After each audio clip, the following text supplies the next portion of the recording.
Hello guys. वैसे मैं पहले type of production management system पे वीडियो बना चुकी थी, पर उसमें क्या था, कंटिन्यूस प्रोडक्शन मैनेजमेंट ही क्लियर हो पाया था। अब इंटीमेटेड प्रोडक्शन मैनेजमेंट क्लियर नहीं हो पाएगा जी। आप वो वीडियो भी देख लोगे तो अच्छी बात है, क्योंकि मैंने वो नोट्स में से पढ़ाया था।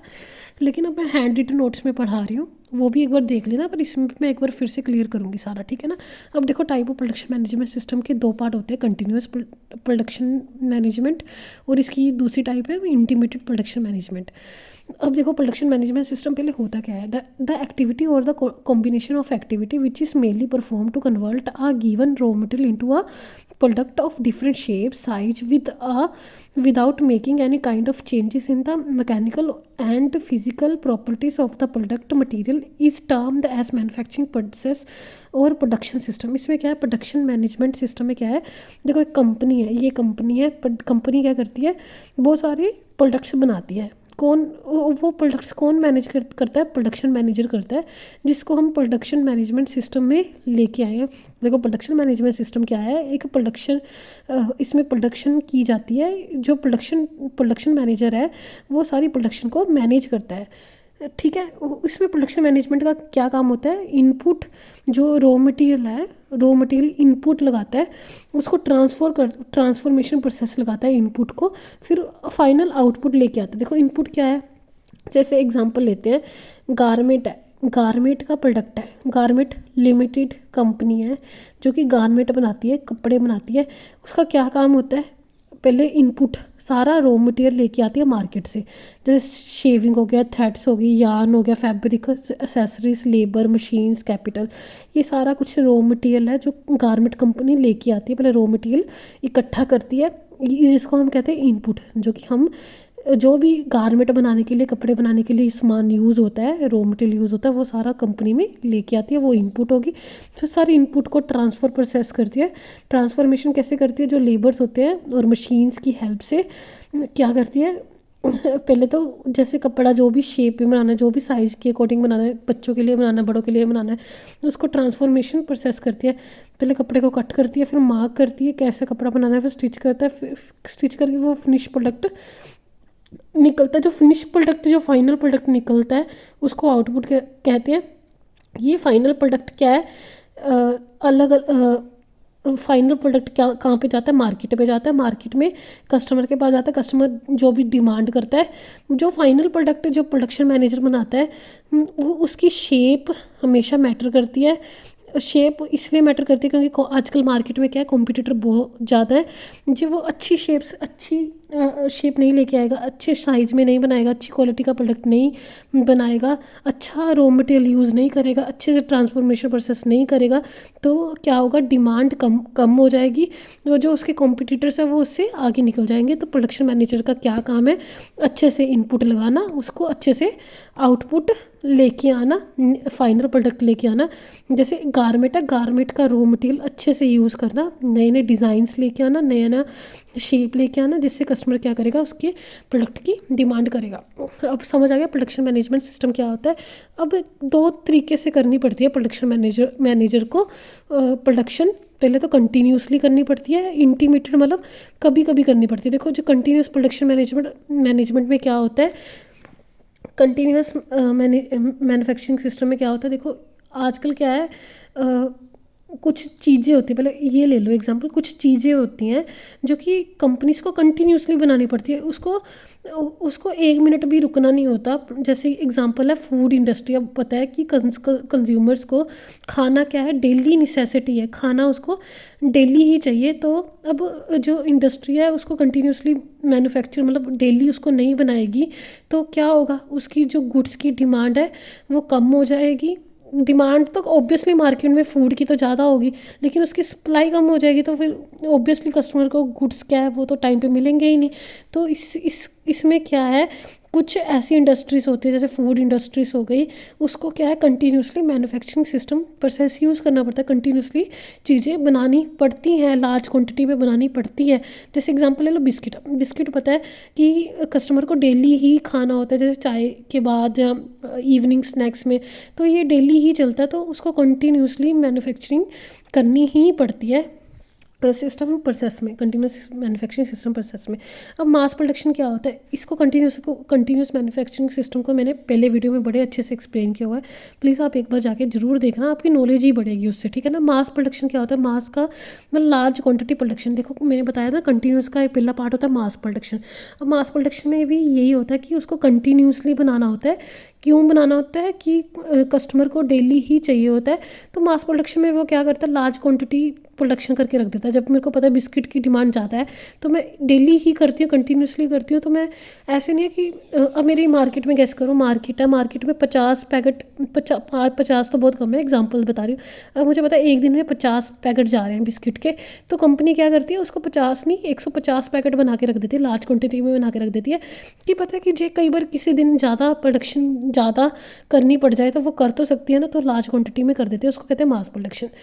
प्रोडक्शन इज़ प्रोड्यूस्ड कंटिन्यूसली, इसको क्या है, मास प्रोडक्शन में भी उसको कंटिन्यूसली प्रोड्यूस करना पड़ता है। Interruption by constant supplying raw material, उसको क्या है, constantly supplying raw material, time to time raw material produce करना होता है। Raw material into finish good input लगानी होती है, टाइम टू टाइम आउटपुट लेके आनी होती है, जिससे क्या है वो कस्टमर की डिमांड फुलफिल कर पाता है और मार्केट में अपना प्रोडक्ट टाइम से बेच पाता है। जैसे एग्जांपल फूड इंडस्ट्री, इसमें मास प्रोडक्शन में एग्जांपल आप पेपरों में फूड इंडस्ट्री ही देखे आना, क्योंकि फूड इंडस्ट्री है जिसको डेली काम करना पड़ता है। मैन्युफैक्चरिंग ऑफ सिमिलर प्रोडक्ट्स, इसमें क्या है, कंटिन्यूस प्रोडक्शन सिस्टम में, मास प्रोडक्शन में कंपनी है वो सिमिलर प्रोडक्ट से ही डील करती है। जैसे अब एग्जांपल है बिस्किट्स, अब बिस्किट ओरियो बिस्किट है तो ओरियो बिस्किट ओरियो ही प्रोड्यूस करेगी टाइम टू टाइम। बिस्किट्स हो गए, चॉकलेट्स है, चॉकलेट ओरियो चॉकलेट है, तो वो पता है कि कस्टमर ओरियो चॉकलेट पे डिमांड कर रहा है तो ओरियो चॉकलेट ही टाइम टू टाइम प्रोड्यूस करेगी। लार्ज स्केल ऑफ स्टॉकिंग, इसमें क्या है, लार्ज ऐसे इतनी ज़्यादा स्टॉकिंग करके रख देती है, लार्ज स्केल ऑफ स्टॉकिंग करनी पड़ती है, जिससे क्या है वो टाइम टू टाइम क्या है कस्टमर को दे सके। ये है मास प्रोडक्शन का पार्ट, ठीक है ना। अब प्रोसेस प्रोडक्शन सिस्टम क्या होता है, generally one principal raw material is transfer into the several products. देखो इसमें क्या है, एक कंपनी है रॉ मटेरियल लेके आती है, जैसे मिल्क ले लो, मिल्क रॉ मटेरियल, एक ही रॉ मटेरियल लेके आई मिल्क, तो मिल्क से क्या है पनीर भी निकलता है, उससे मिठाइयाँ भी बनती है, उससे कुछ भी मिल्क से कुछ भी ले लो, कुछ भी बनता है, मतलब कितनी सारी आइटम्स बनती है, घी बनता है। तो एक रॉ मटेरियल से बहुत सारी फिनिश गुड्स कन्वर्ट होती है, उसको प्रोसेस प्रोडक्शन सिस्टम कहते हैं। मास प्रोडक्शन समझ आ गया, प्रोसेस में मतलब एक ही रॉ मटेरियल को बहुत सारे फिनिश गुड्स में कन्वर्ट करना। जैसे क्रूड ऑयल की एग्जांपल ले लो, क्रूड ऑयल क्या करते हैं, क्रूड ऑयल रॉ मटेरियल है, एक ही ऑयल से कितना कुछ बनता है, केरोसिन बनता है, गैसोलीन बनता है, अदर प्रोडक्ट्स बनते हैं, ठीक है ना। ये प्रोसेस प्रोडक्शन सिस्टम होता है। इंटीग्रेटेड, अब देखो मास प्रोडक्शन और कंटिन्यूस में क्या, कंटिन्यूसली उसको करनी पड़ती थी ना, गुड्स कंटिन्यूसली बनानी पड़ती थी, क्योंकि कस्टमर जब मर्जी डिमांड कर दे, क्योंकि उसकी बेसिक नेसेसिटी होती थी। इंटीग्रेटेड तब भी कंपनी तब भी प्रोड्यूस करेगी गुड्स जब क्या है कस्टमर डिमांड करेगा, अदरवाइज वो तब तक प्रोडक्शन नहीं करेगी जब तक कस्टमर डिमांड नहीं करता। देखो in this production system this are irregular intervals, इसमें क्या इरेगुलर इंटरवल्स होते हैं, इसमें कंटिन्यूसली नहीं होते, और ब्रेक्स होते हैं in the manufacturing of products. तब भी प्रोडक्ट्स बनते हैं जब क्या है, products or service are produced as per the order of demand, जब डिमांड करेगा।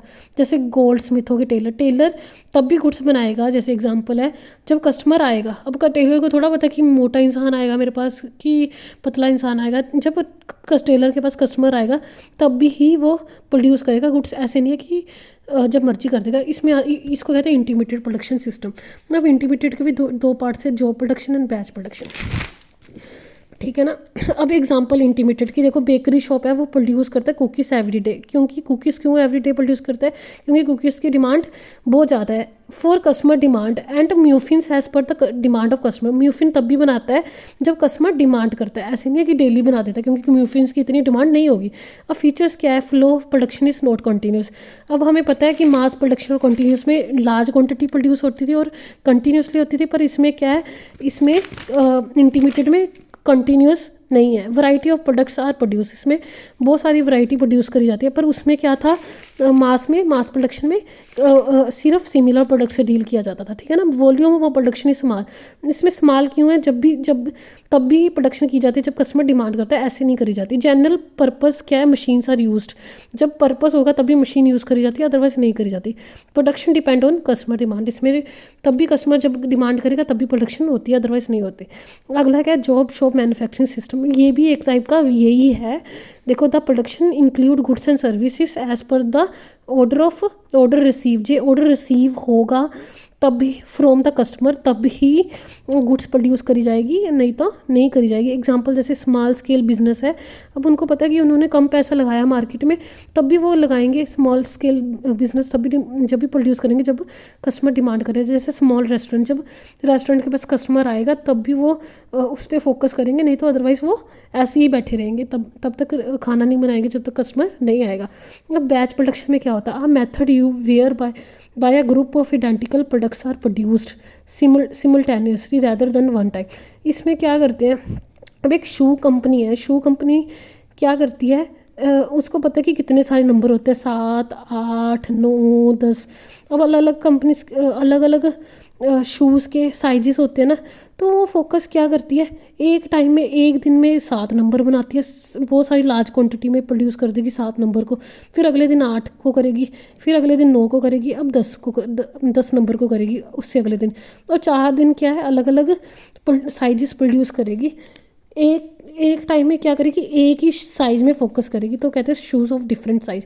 अब आप बैच प्रोडक्शन और प्रोसेस प्रोडक्शन में मतलब कंफ्यूज मत होना, कंफ्यूज क्यों मत मतलब क्यों ना होना, क्योंकि उसमें क्या है, फूड इंडस्ट्री सिर्फ सिमिलर प्रोडक्ट से डील करती है। अब ओरियो बनाना तो उसने डेली ही ओरियो बनाने, डेली ही वही बिस्किट बनाने हैं जिसकी वो करती है एक सिमिलर, क्योंकि उसका बिस्किट का साइज़ क्या सिमिलर होता है, कोई भी अलग अलग नहीं होता। तो इसमें मास प्रोडक्शन क्या, सिमिलर प्रोडक्ट की लार्ज क्वांटिटी में बनाती है।